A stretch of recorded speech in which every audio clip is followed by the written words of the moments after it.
Okay, hello. 15 August 2025. This and that information, the autonomouscollective.net. I'm going to have a busy weekend. It's also Adnan Hussein's office hours will begin after this, so I might stop earlier to set everything up. And so without further ado, Grundrisse method.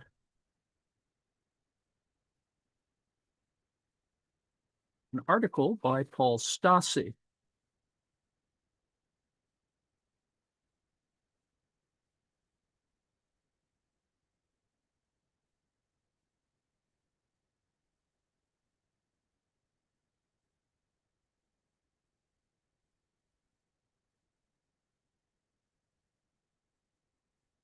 The Grundrisse method: surplus value, surplus labor, and freedom from work.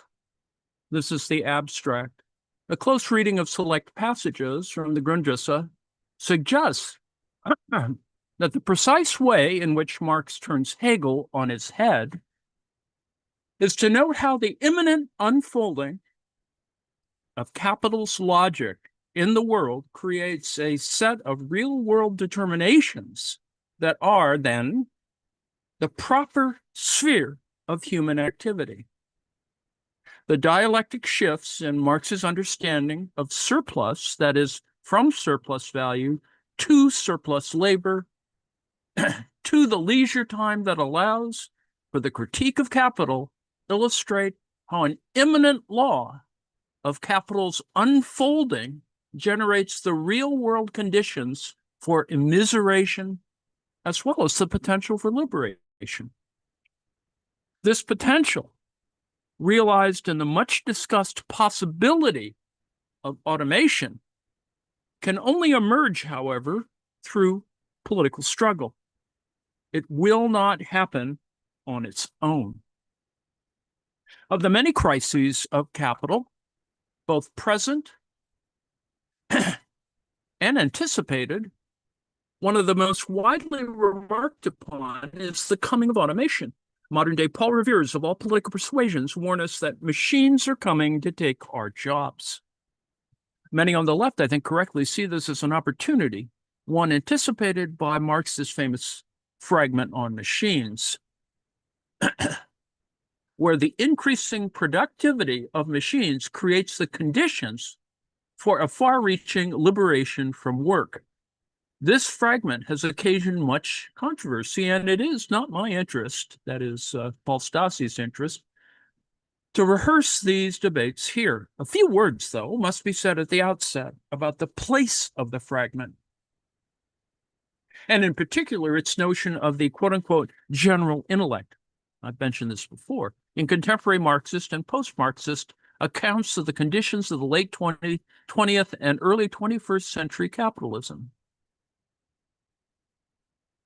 The development of fixed capital, Marx writes, indicates to what degree general social knowledge has become a direct force of production, and to what degree, hence, the conditions of the process of social life itself have come under the control of the general intellect and have been transformed in accordance with it. Marx here seems to suggest a shift from the labor theory of value to our so-called contemporary, quote-unquote, knowledge economy. As will become clear, I do not think this reading is upheld by the rest of the fragment, or indeed by the rest of the Grundrisse, though it is a plausible reading of this sentence taken in isolation. In any case, the idea that knowledge could be considered a direct force of production is foundational to Michael Hart and Antonio Negri's 2001 book Empire, whose influence far outstrips its accuracy, at least in terms of its reading of what of the actual movement of capital. For Hart and Negri, the central role previously occupied by the labor power of mass factory workers in the production of surplus value is today increasingly filled by intellectual, immaterial, and communicative labor power. Where the workplace was once the privileged site of struggle, we now find insubordination and revolt throughout the entire set of laboring practices, which is to say, in all the relational elements that define the social. What Marx saw in the future, Hart and Negri conclude, is our era. Similarly, Paulo Virno argues that abstract knowledge is in the process of becoming nothing less than the main force of production as workers become the depository of cognitive competencies that cannot be objectified in machinery. Thus, the sharing of the general intellect becomes the effective foundation of every kind of praxis. Now, we find here the peculiar combination of determination and voluntarism characteristic of autonomous readings of the fragment. Deterministic because they imagine that the conditions of post-capitalism have already arrived without any political struggle to achieve them. And voluntaristic in the sense that the arrival of these conditions then allows workers to spontaneously resist capital at all points of contact with its forces. But, as Tony Smith argues in his critique of Virno and Carlo Versolone, the sharing of the general intellect has always been systematically restricted under capitalism, including in the present day, where there continues to be significant underinvestment in knowledge directed to meeting human wants and needs. Furthermore, in arguing that productive labor occurs via intelligence and affect, Hart and Negri not only create an understanding of revolution suspiciously flattering to intellectuals, but they abandon the labor theory of value, which undergirds Marx's theory of capital's inner workings, and crucially, the inevitability of crisis as a defining characteristic. In imagining revolution everywhere, these thinkers eliminate the actual grounds upon which historical change might occur. The account of crisis and change in the book Empire, Harry Frederick Pius argues, quote, writes history without class struggle at all, close quote. Now, we can extend this conclusion to the to the trends within contemporary Marxism that have arisen in Empire's wake. Let me break here for a second and say, that it's probably overgeneralizing. I mean, in that sense, it's provocative, but I don't think this negates uneven development. Anyway, back to the text. In direct contrast to Empire, Marx shows that the possibility for liberation from work exists, but that the realization of this possibility will only take place through political struggle. Quote, men make their own history, but not of their own free will, not under circumstances they themselves have chosen, close quote. In the fragment on machines, Marx makes this necessity clear when he chastises Fourier for thinking that labor can magically become play under existing capitalist social relations, and the fragment concludes with the following crucial lines, quote, when we consider bourgeois society in the long view and as a whole, then the final result of the process of social production always appears as the society itself, i.e., the human being itself and its social relations. Its only subjects are the individuals, but individuals in mutual relationships which they equally reproduce and produce anew. The constant process of their own movement in which they renew themselves even as they renew the world of wealth they create, close quote. Now, these lines sound like determinism, right? Humans are produced by society, but this is to miss the counter movement by which individuals reproduce and produce anew their social relations. Neither deterministic nor voluntaristic, the passage aims to disclose agency within the boundaries of determination. Its most important register, however, is in large measure moral. The ultimate aim of society, Marx argues, is not to create wealth or to valorize value, but to reproduce people. The implication is that we should judge a society by the people it produces. Contra Althusser, then, I would insist that Marxism is very much a humanism. Although a humanism of a particular sort, we might imagine humanism for Marx as something that we have yet to achieve, mired as we are still in humanity's prehistory. Now, what I'm calling here, Stasi, is Marx's humanism can help us conceptualize his relationship to Hegel. And in what follows, I would like to trace a few lines of thinking from the Grundrisse by way of illustrating some basic points about Marx's method. Indeed, as Michael Heinrich has suggested, methodological questions dominate the Grundrisse. And so it's a good place to look for insights into my central concern, that is, the relationship between surplus labor and surplus value. A relationship that is at the same time conceptual and historical. In making this case, I will not be particularly interested in choosing between the Grundrisse or Capital, the book.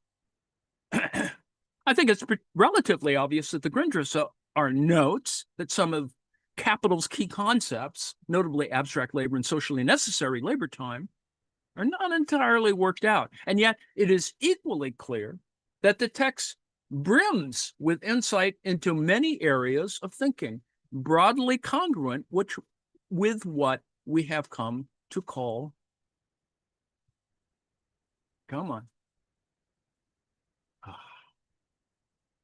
Marx's mature critique, and indeed manages quite astonishingly to encapsulate in one text key concepts and argumentative elements from all three volumes of Capital. Now, the most obvious thing to note about the text, of course, is how deeply Hegelian it is, a debt later works tend to efface. For those inclined to dismiss Hegel as an idealist, this is much to the good, but I think we can recover the specificity of Marx's critique of Hegel by looking at some passages that most betray his debt to his compatriot. My claim is a somewhat bold one. Capital is for Marx what world spirit was for Hegel. The precise way in which Marx turns Hegel on his head is to note how the imminent unfolding of Capital's logic in the world creates a set of real-world determinations that are then the proper sphere of human activity. Thus, despite disagreeing with Althusser about Marx's humanism, I write largely in the spirit of his claim that, quote, it is impossible to understand Hegel without having thoroughly studied and understood Capital, close quote. Now, in order to make this case, I shall trace the dialectical path taken by Marx's notion of surplus through a series of key passages in the Grundrisse as a way of examining what Marx calls the limits and barriers to capitalist production. In doing so, I will broadly follow the ideas of the German Wertkritik school, which argues that a proper understanding of Marx turns on the question of value and on capital's relentless drive to valorize value. Indeed, the utopian spirit of the fragment on machines text rests in large part on the famed tendency of the rate of profit to fall as automation increases. The rate of profit, Marx argues, depends on the relation between the part of capital exchanged for living labor and the part existing in the form of raw material and means of production. Hence, the smaller the portion exchanged for living labor becomes, the smaller the rate of profit, close quote. The drive to automate, that is, to increase productivity with machinery, derives from the pursuit of relative surplus value. But insofar as it throws humans out of the production process, it also threatens to diminish the mass of surplus value at the level of total social capital generated by human labor. More machines, less human labor. Less human labor, less surplus value. Automation arises then due to capitalism's own inner contradictions, but at the same time becomes a barrier to its operation. Described in this way, automation seems eminently Hegelian, but the way it works is decidedly historical. Actual machines taking away work from actual human beings. Let me break there for a second. And yes, of course, the implication is about what applies to artificial intelligence. Back to the text. This dynamic arises because of the relationship between what Marx calls necessary and surplus labor. Necessary labor is the labor required to reproduce the worker. Surplus labor is the labor taken by the capitalist over and above the reproduction costs of the worker, beyond sustenance. Surplus labor is another name for exploitation. A lot of ink spilled there. What appears as surplus value on capital side, Marx writes, appears identically on the worker's side as surplus labor in excess of his requirements as worker, close quote. The more surplus labor, the more surplus value created. Therefore, Marx continues, quote, it's a law of capital to create surplus labor, disposable time. It can do this only by setting necessary labor into motion, i.e., entering into exchange with the worker.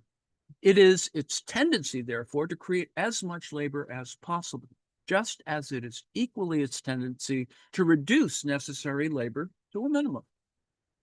It is, therefore, equally a tendency of capital to increase the laboring population as well as constantly deposit a part of it as surplus population which is useless until such time as capital can utilize it, close quote. So, as capital expands, it needs more labor. And yet, the drive contained in the commodity,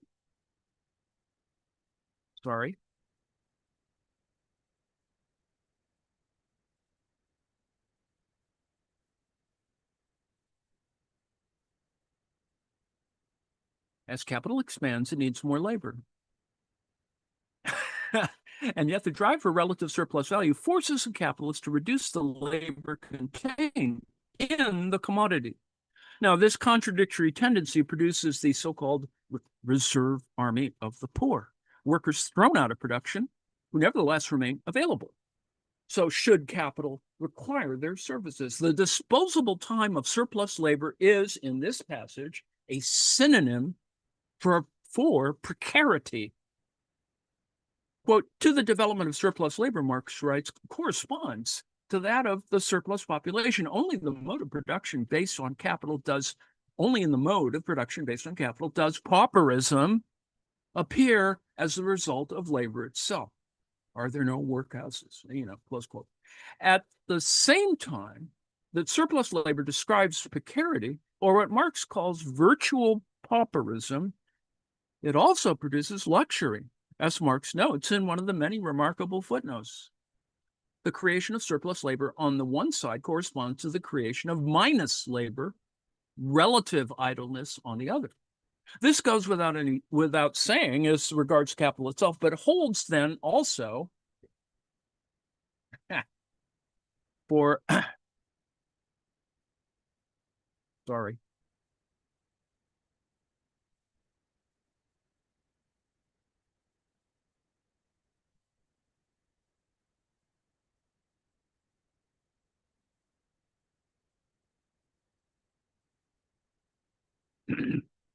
This goes without any saying as regards capital itself, but holds then also for the classes with which it shares. Hence, the paupers, flunkies, lickspittles, etc., living from the surplus product.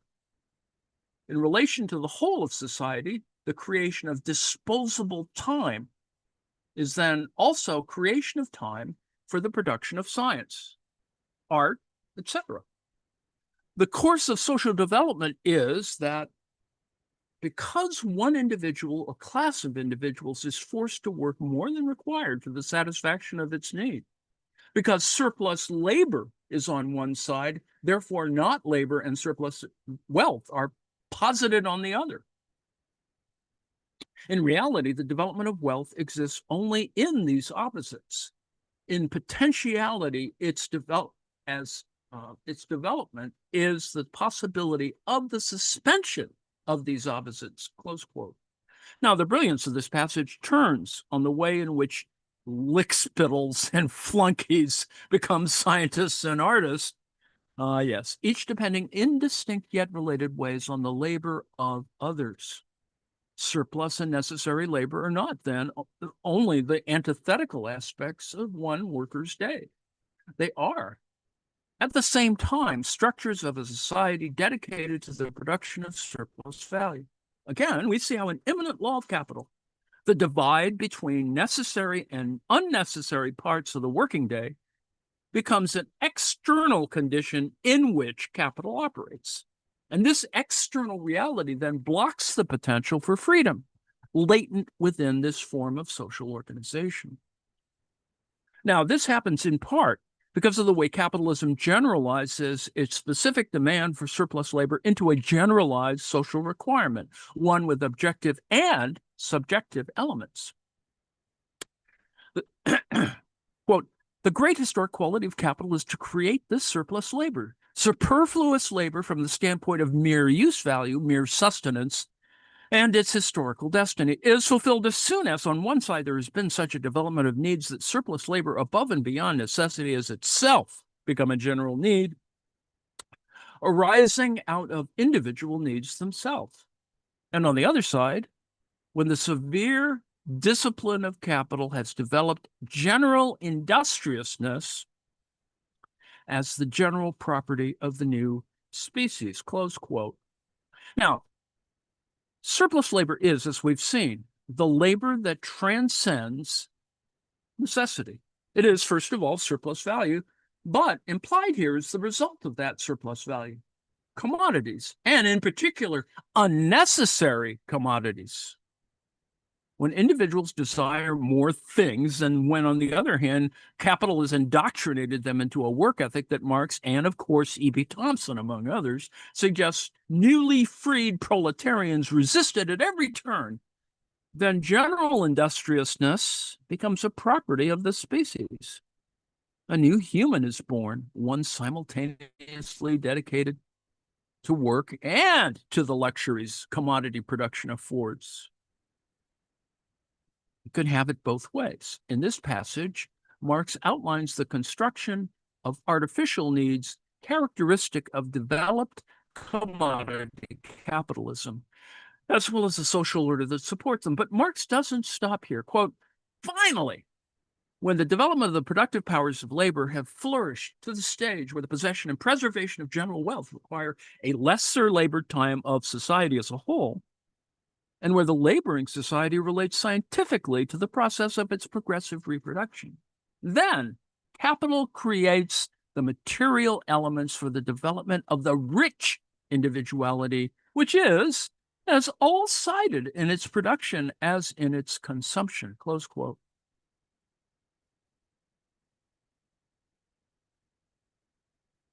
This final form, a rationally planned society which can transform precarity into developed individuality, is one, quote, in which natural necessity in its direct form has disappeared because historically created need has taken the place of the natural one. Capital, that is to say, produces artificial needs, and in doing so creates the condition for the triumph over merely human want. This victory over natural needs is not ironic. Marx genuinely praises the productive capacity of capital to satisfy humanity's basic needs. We find here a perfect instance of the dialectic. As before, when flunkies and paupers, those lickspittles, turned into scientists and artists, so here, artificial needs shift from the false consciousness of capital to the transcendence of material scarcity. Now, crucially, what once again prevents capital from achieving this utopian vision is the barrier that is in capital itself. Now, Marx discusses one of these barriers in a passage that concerns the way the, quote, realization process of capital, close quote, is also the realization process of capital is also always a devaluation process. In these passages, which depend on the relationship between what Marx calls limits and barriers, we can see the dialectical machinery of the text operating through its most concrete real-world instantiations.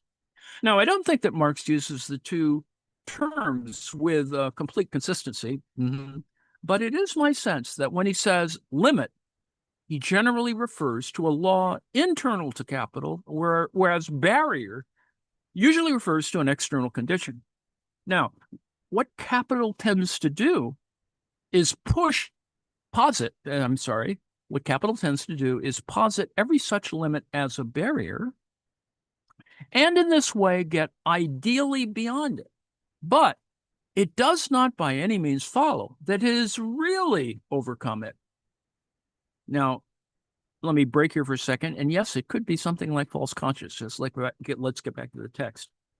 The point here is that capital manages its internal contradictions by creating structures in the real world, but that these structures can never actually solve these contradictions, which remain immanent to the capital form.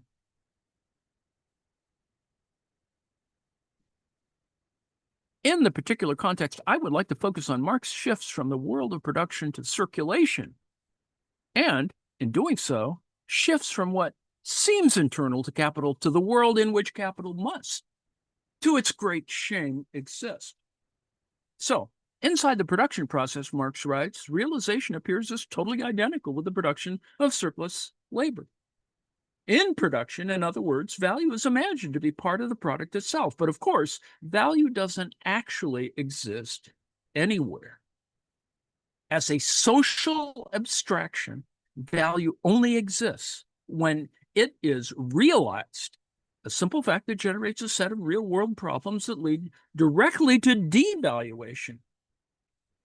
Quote, there now appear, Marx writes, barriers to it which lie outside it. Now, these barriers are many. There must, first of all, be a need for the product. Exchange value, in other words, requires use value. What capital describes as two sides of the commodity become real-world problems for the capitalist seeking to realize the value of his or her commodity on the market. Equally problematic is circulation time. How long does it take to realize the sale of the product? As the socially necessary production time shifted since the product was made, which could lead to a loss of value.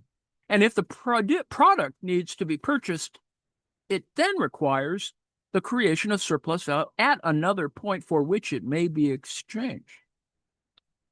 Quote, a precondition of production based on capital is therefore, Marx concludes, quote, the production of a constantly widening sphere of circulation, whether the sphere itself is directly expanded or whether more points within it are created as points of production. Now, let me stop there for a second and extrapolate. No, this could be a comment on the electrical grid, among many other things. So anyway, back to the text. Marx sums up the entire process succinctly. The tendency to create the world market is directly given in the concept of capital itself. Every limit appears as a barrier to be overcome, as we said before. From capitalism's internal laws, the necessity to valorize value, Marx draws out a host of real-world consequences, leading all the way to the world market. Now, and he does so by showing how an internal limit becomes concretized as an external barrier. A barrier that simultaneously presents a new set of problems as well as a temporary solution to a limit that it can, nevertheless, never fully resolve. The limit, in this case, refers to the fact that capital must be realized in circulation. It cannot realize itself without a translation into the real world, which is where this limit becomes a barrier, namely those other people who might purchase my commodity. Now, the origins of this limit, then extend all the way back to the basic formal transitions capital must make as it moves from capital M to capital C to capital M prime. That is, money turning into a commodity in order to turn into even more money. Exchange value, in other words, is limited by use value, even as production requires a process outside of itself, namely circulation. And each acts as a limit on capital's ability to valorize value. But these limits, elements of the inner laws of capital,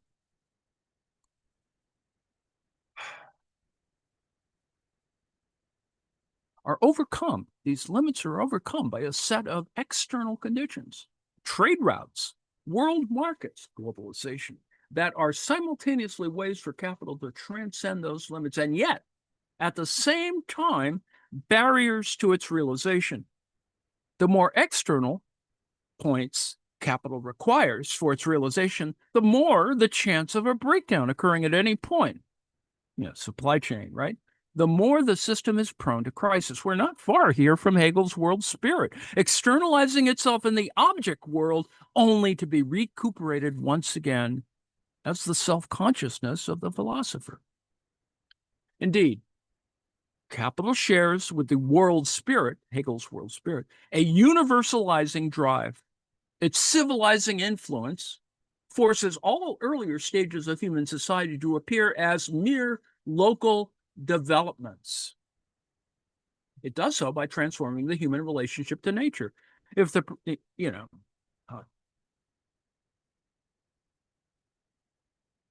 does so by transforming the human relationship to nature. If the production of new needs requires capital to create new industries, it also develops natural science, so that for the first time, nature becomes purely an object for humankind.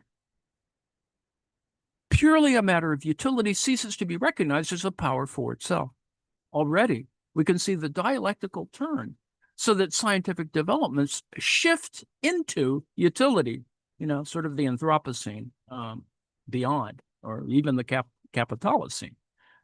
Quote, and the theoretical discovery of nature's autonomous laws appears merely as a ruse, so as to subjugate it under human needs. In accord with this tendency, capital drives beyond national barriers and prejudices as much as beyond nature worship, as well as all traditional, confined, complacent, encrusted satisfaction of present needs and reproduction of old ways of life. It is destructive towards all of this and constantly revolutionizes it, tearing down all the barriers which hem in the development of the forces of production, the expansion of needs, the all-sided developments of production, and the exploitation and exchange of natural and mental forces.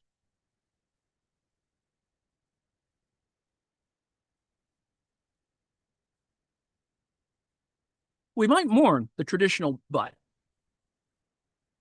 not the confined or complacent. And although Marx regards nature worship here as a form of idolatry, and so regards its rejection as an advance in line with the transcendence of mere animal needs that we have observed earlier, Marx also takes aim at the subjugation of nature, which is of a piece with the exploitation of natural and mental forces characteristic of capitalism. Destroying tradition, capital builds the universal out of its real-world activities. Its universality is, that to say, eminently historical, but it is, at the same time, and through its own activity, revealed to be partial. Quote, the universality towards which it irresistibly strives, encounters barriers in its own nature, unquote. Note here of one of those aforementioned times when the limit/barriers terminology is inconsistent. Barriers, quote, which will, at a certain stage of this development, allow it to be recognized as being itself the greatest barrier to this tendency, and hence will drive toward its own suspension, close quote. In our present stage, these barriers are relatively clear. On the one hand, capital's relentless drive to subsume all prior modes of production continues apace.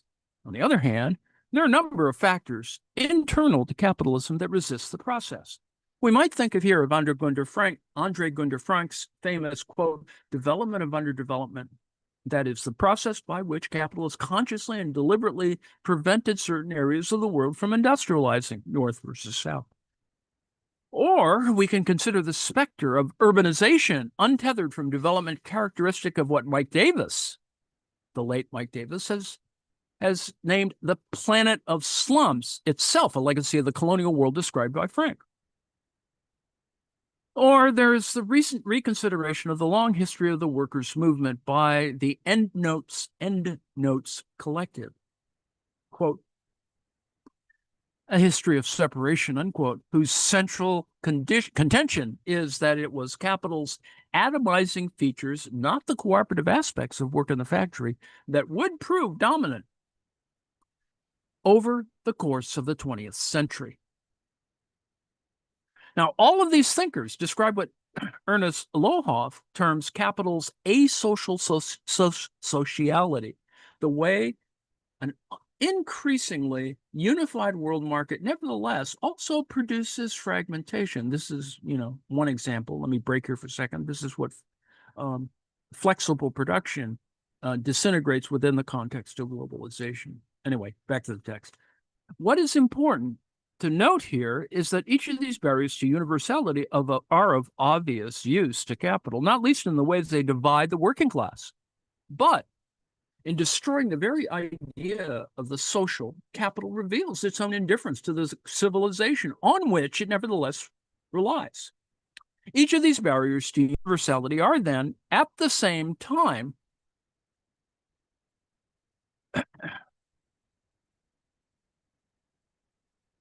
sites of increasing dissatisfaction with the prosperity capital promises, but is incapable of delivering.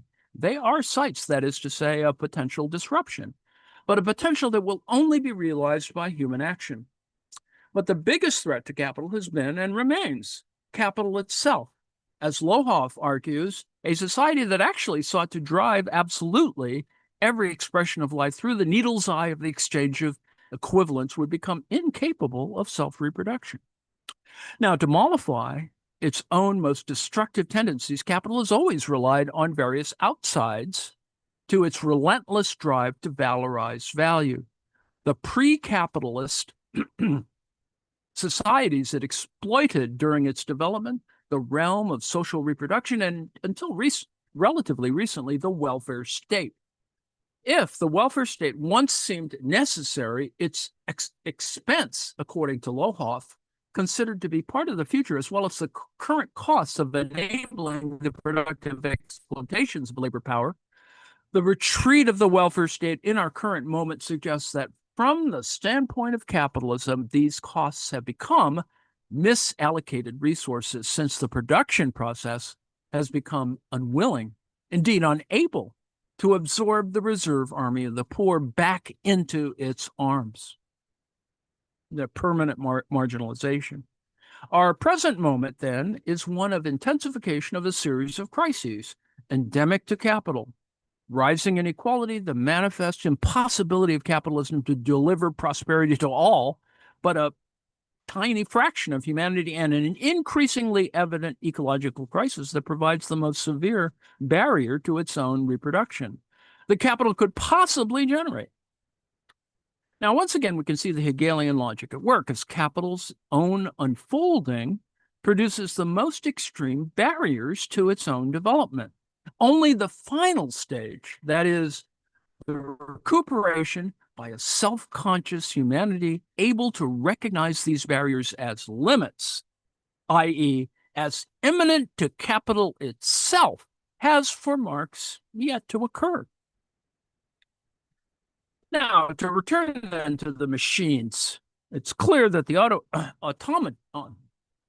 it is clear that the automation of the current economy threatens to displace an untold number of workers from the productive process, from the production process, workers who can no longer, as I've already suggested, be considered a reserve army, but will become instead a permanent underclass.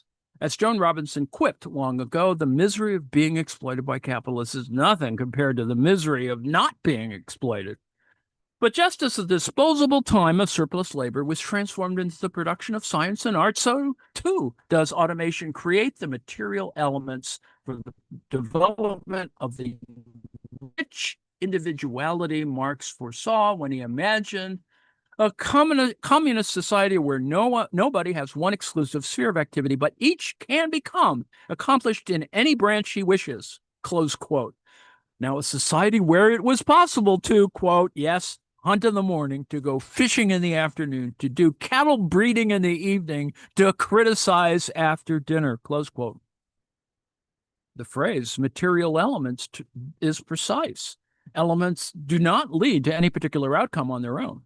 Transforming the misery of not being exploited into the many-sided individuality Marx imagines requires action. To imagine, as some contemporary thinkers do, that any of these developments, increasing precarity, technological innovation, ecological catastrophe, can lead directly to freedom, is to remain Hegelian. It is to think that cognizing freedom, observing the potential for action, is the same thing as creating it.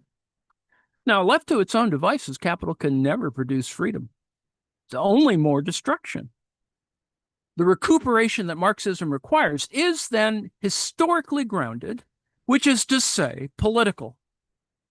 Marxist humanism turns on this recuperation, his mature critique in the service of a humanity that has yet to arise.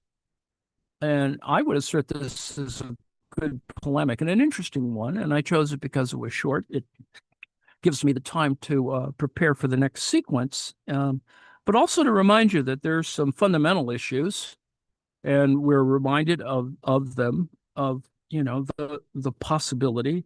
I like the turning on the issue of what a limit is also a barrier. It's also mathematical, with all due respect. And these concepts cannot be, eradicated. And in fact, they're not that, sort of post-Marxist or whatever, however you want to talk about, certain characters like Hart and Negri, et cetera. You don't dismiss them out of hand. In fact, they're addressing some of the same fundamental points, particularly in this kind of, as it were, return to Hegel. We never really left. And that's, on the one hand, the tragedy. On the other hand, this is why this is important. So let me say, because I have to stop early, that I hope you'll find this article useful. It's worth reading, with all due respect, a couple of times, because the author, Stasi, gives us that kind of perspective to show that, no one is trying to eradicate a kind of, original or conservative view of the world. One is simply trying to reproduce it. Bruce, you have a question?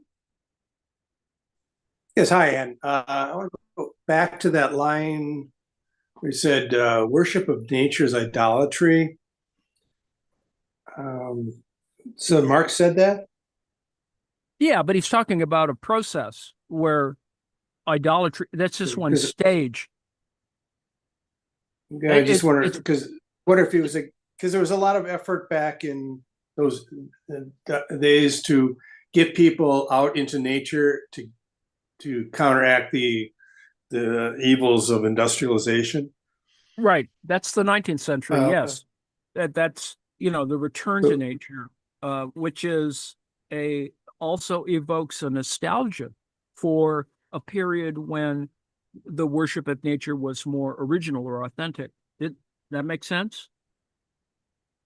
It is the reason. Yeah, I just wonder what he meant by it was in ideology or idolatry. I mean, what part of appreciating nature is idolatrous? Well, you could argue, and I'm not going to argue it here because it would take too much time. But I would assert that revivalism of various styles, for example, the naturalism or the romanticizing the medieval, the arts and crafts movement, for example, is to idolize, as it were, pre-capitalist processes. Do you see what I'm referring to? That I said it was a stage. Yes. Yes. Yeah. Okay.